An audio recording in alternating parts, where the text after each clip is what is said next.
હંમેશા માટે પરમાત્માને પ્રાર્થના કરજો કે પ્રભુ હું ખવડાવતો રહીશ, દાન કરતો રહીશ અને હંમેશા માટે મને આ જ લાઈનમાં ઊભો રાખજે, આપવા વાલાની લાઈનમાં ઊભો રાખજે, લેવા વાલાની લાઈનમાં ક્યારેય ઊભો ન રાખતો. આ જ ભગવાન પાસે ભગવાન માંગજો જ્યારે માંગો ત્યારે. આમ હવે લાલો ધીમે ધીમે ચાલતા શીખે છે, બધી ગોપીઓને ચલાવવા માટે લઈ જાય છે અને જાણી જોઈને લાલાને છે ને પાડે છે. કારણ કે લાલો જ્યારે રડતો હોય ને તો પણ એટલો સુંદર દેખાતો હોય લાલો. એને ભગવાનનું મંદ મંદ સ્વરૂપ, મુસ્કાનનું રૂપી સ્વરૂપ કીધું છે. હવે અહીંયા ભાગવતજીમાં એક દાણ લીલા નામ આપ્યું છે, જેને નટખટ લીલા કહેવાય છે.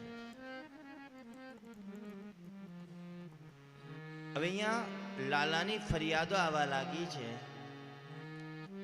વસાન મુચ્ચના ક્રચિદ સમયે ક્રોશસમ જાતઃ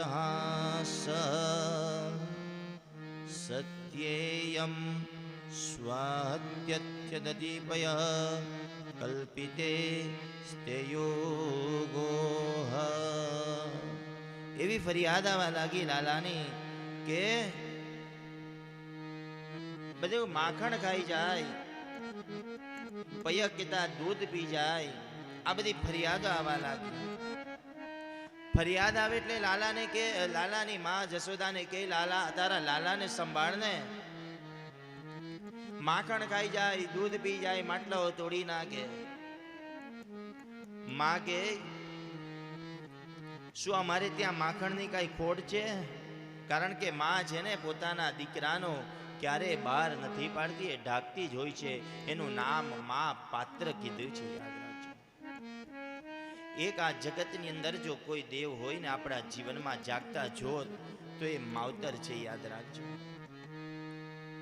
ન માતુ ન પર દેવતઃ ન પિતુ ન પર દેવતઃ.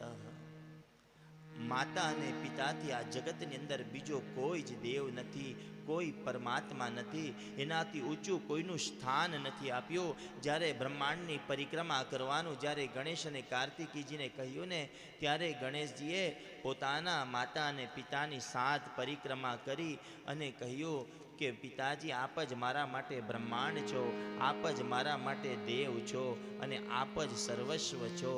માતા અને પિતા આ જગતની અંદર જો આપણાને પ્રાપ્ત થયા હોય ને તો એની જીવતા જીવે સેવા કરી લેજો, યાદ રાખજો. એના ગયા પછી ગમે એટલી આપણે ભાગવત વંચાવશું ને, જો હયાત હોય ને તો એના હયાતીમાં એને કલ્યાણ કરો, હયાતીમાં એને છે તે સુખી કરો, યાદ રાખજો. ये तो सच है कि भगवान है मगर फिर भी अनजान है. ये तो सच है कि भगवान है मगर फिर भी अनजान है. धरती पे रूप माँ बाप का विधाता की पहचान है. ये तो सच है कि भगवान है